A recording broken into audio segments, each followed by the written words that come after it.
So student, how are you to all? I hope all of you okay right now. Today I will discuss basic skill need for CSE student.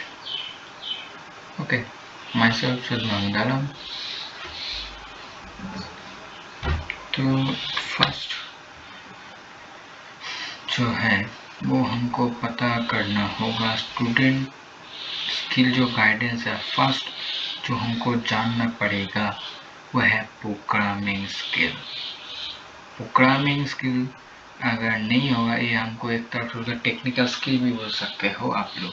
देखो, जो skill need है उसका CSE के लिए सबसे बड़ा एक need है प्रोग्रामिंग स्किल।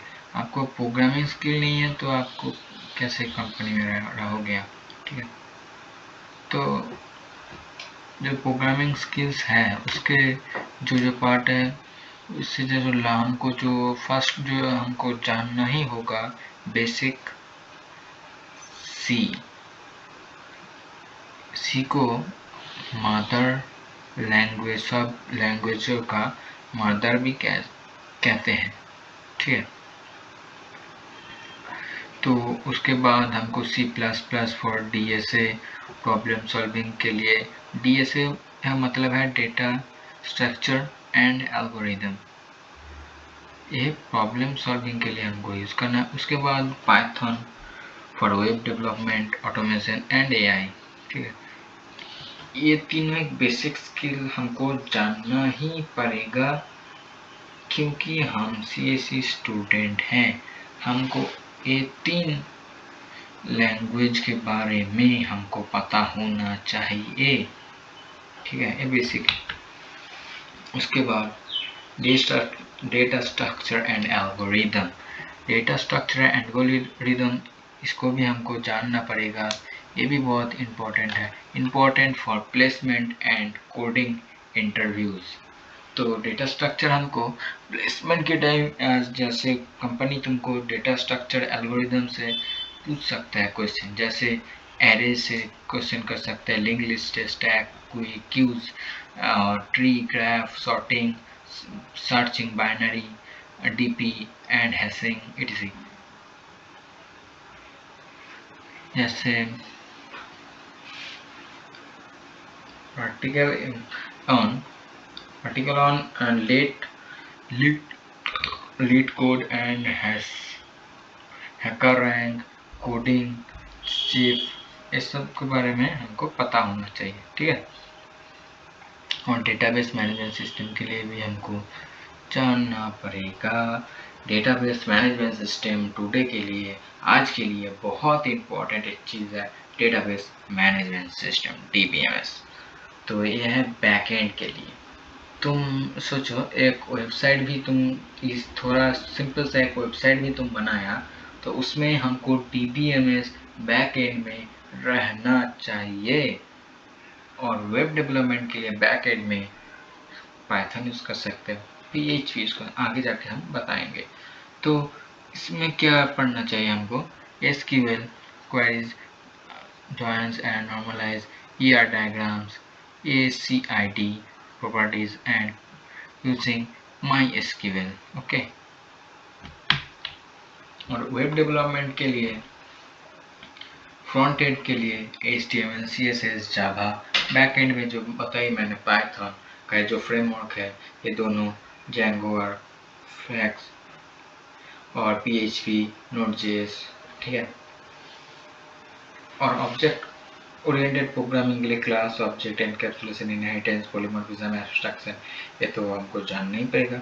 एक चीज़ वेब डेवलपमेंट में, तुम जो लोग वेब डेवलपमेंट इजी एक लाइफ हो सकता है, लेकिन वेब डेवलपमेंट में आज के टाइम कंपनी क्या कर रही है, company web developer full stack web developer चाह रहे हैं, ठीक है, फुल स्टैक, जिसको फ्रंट एंड भी आए, बैक एंड भी आए। पहले टाइम क्या होता था, एक कंपनियां दोनों वेब डेवलपर रखते, एक बैक एंड के लिए, एक फ्रंट एंड। अभी रखता है बहुत सारा कम कंपनी अभी फ्रंट एंड और बैक एंड अलग अलग रखता है। क्योंकि देखो भाई, एक ही आदमी को जो सब पता होता है, फुल स्टैक जो लोग हैं, तो कंपनी दोनों को अलग अलग से सैलरी कैसे एक कोई क्यों देगा ना, उससे उसका फंडिंग भी उसका जो थोड़ा बहुत पैसा भी बच जाएगा कंपनी का। इसीलिए कंपनी के जो तो क्या ओनर है वो आज के इसीलिए फुल स्टैक चाहिए उनको पैसे की बचत के लिए। उसके बाद ऑब्जेक्ट ओरिएंटेड प्रोग्रामिंग, ये भी इंपॉर्टेंट है, इंटरव्यू के लिए क्वेश्चन कर सकते हैं। वेब डेवलपमेंट में भी आपको क्वेश्चन कर सकते हैं इसी से लैंग्वेज से, ठीक है। इसके बाद ऑपरेटिंग सिस्टम इज ये क्या कर सकते हैं, ऑपरेटिंग सिस्टम जो है ना, ये इंटरफेस, इसका डेफिनेशन सिंपल एक definition, interface between user and hardware. Operating system is a interface between user and hardware, जो हम और हार्डवेयर के बीच में जो काम करता है वही ऑपरेटिंग सिस्टम, ठीक है। जो अभी तुमको शो हो रहा है स्क्रीन पे मेरा लैपटॉप का, तो ये भी एक जो है वो ऑपरेटिंग सिस्टम के लिए काम कर रहे हैं। तो इसमें क्या क्या है, प्रोसेस है, थ्रेड्स है, CPU scheduling, memory management, data logs, file system, memory management और ईटीसी है वहाँ पर, ठीक है। और कंप्यूटर नेटवर्क के जो है वहाँ क्या कहाँ से क्वेश्चन कर सकता है, वो एसआई मॉडल्स है, वो एसआई 7 लेयर है, तुमको पता होगा, टीसीपी,